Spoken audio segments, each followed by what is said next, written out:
New at 6, we have official documents revealing more about some of the top West Palm Beach police officers under investigation for alleged double dipping and payroll misconduct. Investigative reporter Terry Parker has spent the day combing through the personnel files for any clues as to exactly what they're accused of. And Terry, those files have a lot of information. They sure do, Felicia. Each one over 350 pages, not in any particular order, and going back 25 years for some of these officers who rose to lead the police department. As expected, none of these captains or the assistant chief have been in serious trouble until now. Their current allegations are not included in these files because the investigations are still open. The personnel files of the first 5 West Palm Beach Police Command officers put on leave last month in an overtime pay scandal look like this.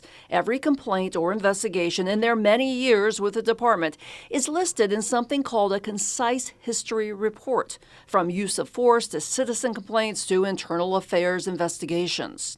I found no smoking guns that would indicate any of the officers were reprimanded previously for any serious problems. The most egregious were 2 suspensions back in 2013 and 2014 for one of the highest-ranking command staff. The reprimands involved improper investigation failures and improper supervision failure.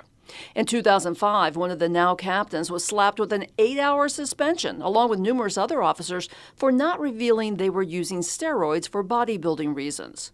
More recently, in 2021, one of the captains received verbal counseling for damage to department property. His file does not include what that entailed.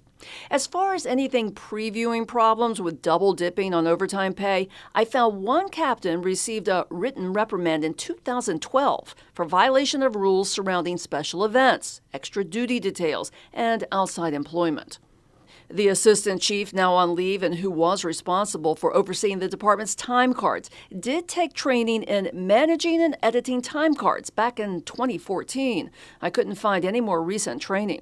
All of the officers received consistent meets or exceeds standards in their annual reviews, with many lauded for excellent jobs, including one captain who heroically helped save a man from a burning car.